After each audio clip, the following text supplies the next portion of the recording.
Santa, what are all those pictures on the wall of other Santas? I thought you were the only Santa that ever lived. Well, that's a good question, buddy. You see, I'm actually the 8th Santa that's ever been here. What? That's right. Do you have time to listen to the entire history of Santa Claus? Yes, I have like an hour. Okay, that's plenty of time. You see, it all started many, many, many years ago with Nicholas of Mira. Mira is modern-day Turkey. And Nicholas of Mira was known for his acts of kindness and generosity. You see, although he was born to very rich parents, Nicholas lived a life of poverty. In fact, he was a bishop in the church. So what he would do is, instead of keeping the wealth for himself, he would spread it around and give it to other people. And during the time that Nicholas lived, if you had a young girl, when it became time for her to marry, be old enough to marry, the family that had the young girl had to provide what was called a dowry. That's a gift of significance to the family that she was marrying. Ow. So if you didn't have a dowry, your daughter could not get married. So there's a very famous story of Nicholas hearing of a father who had 3 daughters. And those 3 daughters were almost old enough to become married. But the father, despite being very hardworking and very deserving, did not have a dowry for any of his daughters. So Nicholas learned of this, and he traveled by cover of night and secrecy. And when the first daughter was old enough, he delivered a bag of gold to the house and never told anyone who did it. The next morning they found the gold, and the daughter could be married. And he did this again for the second daughter, and then the third. But on the third, he got caught. You see, the father caught him in the act, but Nicholas made him promise never to tell anyone. But he must have told someone, because we know about it today. And it was a lifetime of good acts that made Nicholas worthy of being the first Santa Claus. You see, towards the end of Nicholas's life, he was approached by the Great Act and the rest of the council of legendary figures. And they bestowed upon him the mantle of immortality. The mantle of immortality would last for 200 years, at which time he could not get sick and he could not die. But he had to continue being the greatest gift giver in the world. At the end of his 200 years, he would then pass that mantle on to the next worthy person, and they would continue the tradition. So after 200 years, Nicholas of Mira, that we think of today as Saint Nicholas, passed his mantle of immortality to a Dutchman by the name of Sinterklaas. Sinterklaas was a gentleman who continued to wear the robes of a bishop and rode a flying white steed. He also had a helper by the name of Zwarte Piet, or Black Peter. And Black Peter would help him deliver the presents to the deserving children. In fact, Zwarte Piet got his name because traveling up and down the chimneys is how he got into the home to deliver the presents. He got covered with soot from the fireplaces, so he became Black Peter. And for 200 years, Sinterklaas continued to travel around the world on his flying steed, delivering presents to deserving children. Just like you. Exactly. At the end of 200 years, Sinterklaas searched the world for the next worthy person, and he passed that mantle of immortality to a Frenchman by the name of Pierre Noël, or Papa Noel. You see, Pierre Noël was a slight man. He was nowhere near as big as Sinterklaas, but that didn't matter. He continued to wear the robes of the bishop, but instead of any type of adornment, he would even use just a rope tied around his waist to keep the cloak closed. Sometimes he would wear a sash, and oftentimes he was seen carrying a wicker basket or a satchel full of toys to deliver to the children under cover of night.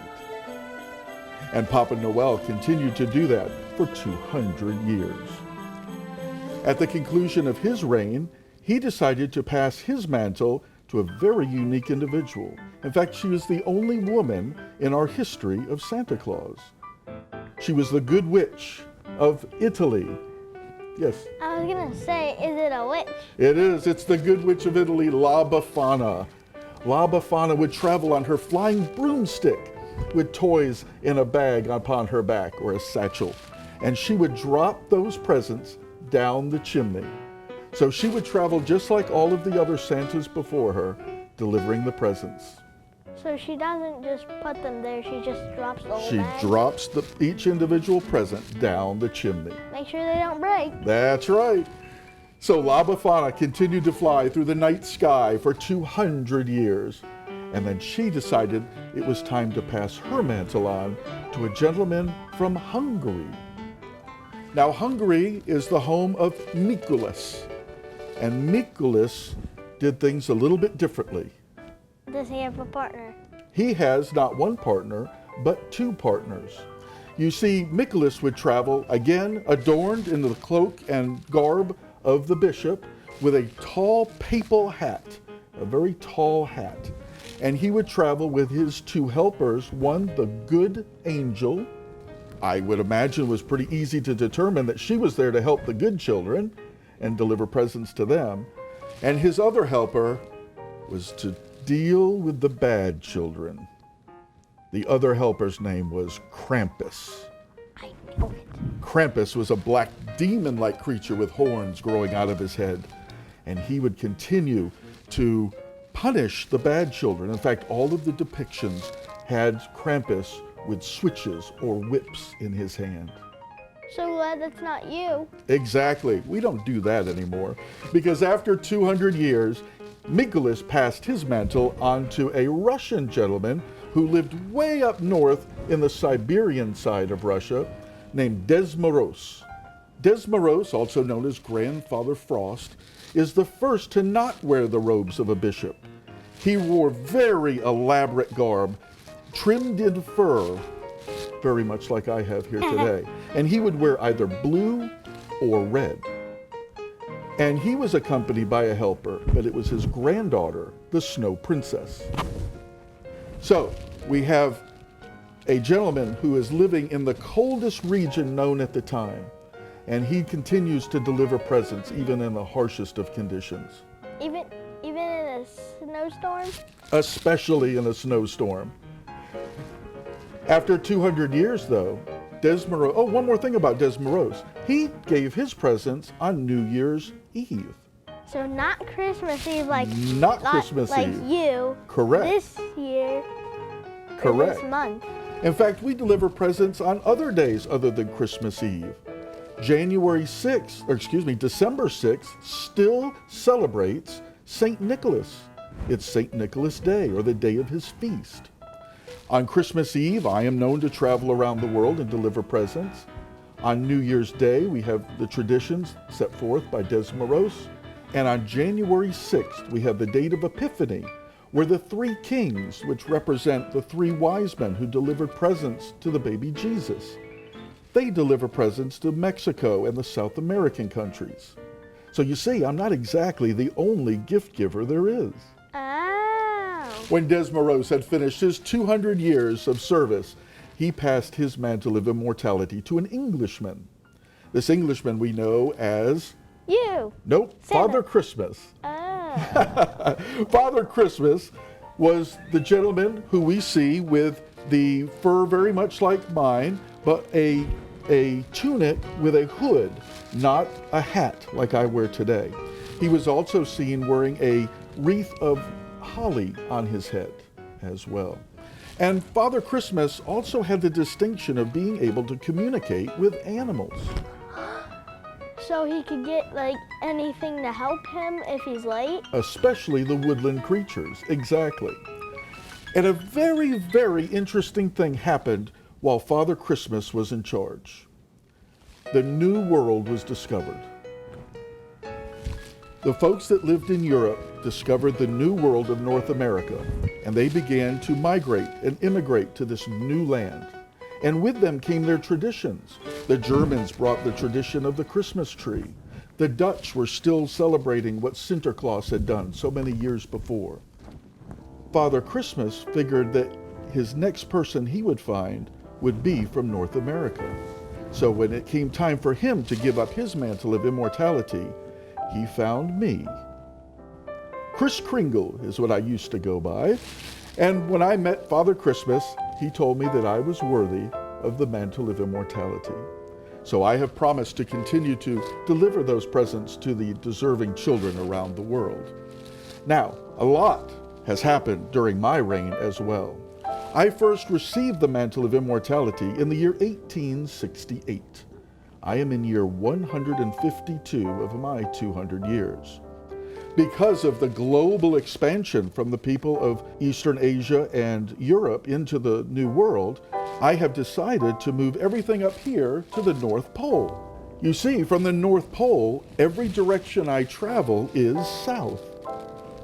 So I'm always traveling in the correct direction to start my midnight ride. I can also take advantage of the international date line and different time zones along the way. So when people say, how can you make all of those deliveries in one day? The truth is I don't. It takes me a couple of days. And having moved here to the North Pole, I found that there were people living here. The elves. And you guys were so nice as to offer to help me. I also decided that unlike Sinterklaas and his flying steed, I needed a little bit more flying power. Yes? Did you have reindeer? I do now because I use the native Arctic caribou, which is another name for reindeer. And with a little magic corn that I think you're in charge of, what can they do with the magic corn? Eat it. And then what? Fly. And then, of course, they can fly at breakneck speeds, helping me deliver those presents on time, right? Yeah. Having come to the North Pole has made everything so much easier for me. There were a couple of times, though, where other people have seen me. Now, one was on purpose.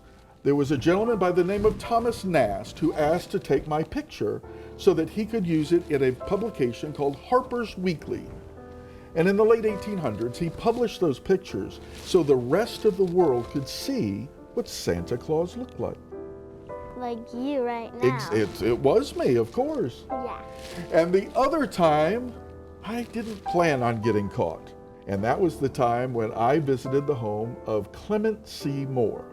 Now, Clement C. Moore was so excited about what had happened that night, he wrote it down in a poem. And most people know that poem by the name "Twas the Night Before Christmas." The book, "Twas the Night Before Christmas," about you and your jolly cheeks. Exactly, all of those things. The name of that book is actually A Visit from St. Nicholas. Now, when we read that book, we read it in Clement C. Moore's point of view. But how would you like to hear that night from my point of view? Yes. All right. 'Twas the night before Christmas, and all through the house not a creature was stirring, not even a mouse. The stockings were hung by the chimney with care in hopes that St. Nicholas soon would be there. The children were nestled all snug in their beds, while visions of sugar plums danced in their heads. And Mama in her kerchief and Pa in his cap had just settled down for a long winter's nap. When out on the lawn there arose such a clatter, Pa sprang from the bed to see what was the matter. Away to the window he flew like a flash, tore open the shutter and threw up the sash. Now, the moon on the breast of that new fallen snow gave a luster of midday to objects below, when what to Pa's wondering eyes should appear but a magnificent sleigh and 8 flying reindeer, with a little old driver so lively and quick, Pa knew in an instant it must be St. Nick. More rapid than eagles my coursers they came, and I whistled and I shouted and I called them by name. Now Dasher, now Dancer, now Prancer and Vixen, on Comet, on Cupid, on Donder and Blitzen, to the top of the porch, to the top of the wall. Dash away, dash away, dash away all. And as dry leaves before the wild hurricanes fly, when they meet with an obstacle mount to the sky, So up to the rooftop my coursers they flew, with a sleigh full of toys and yours truly too. Then, in a twinkling, Pa heard on the roof the prancing and the pawing of each little hoof. As he drew in his head and was turning around, down the chimney I came with a bound. I was dressed all in fur from my head to my foot, and my clothes, they were tarnished with ashes and soot. A bag full of toys I had flung on my back, and I looked like a peddler just opening my pack. My eyes, how they twinkled, my dimples, how merry. My cheeks were like roses, my nose like a cherry. My droll little mouth was drawn up like a bow, and the beard of my chin was as white as the snow. A stump of a pipe I held tight in my teeth, and the smoke, it encircled my head like a wreath. I have a broad face and a little round belly that shakes when I laugh like a bowl full of jelly. I am chubby and plump, a right jolly old elf, and Pa laughed when he saw me in spite of himself. But a wink of my eye and a twist of my head soon led him to know he had nothing to dread. I spoke not a word. I went straight to my work. I filled all of those stockings, and then I turned with a jerk, and lying a finger aside of my nose, and giving a nod up the chimney I rose. I sprang to my sleigh, to my team gave a whistle, and away we all flew like the down of a thistle.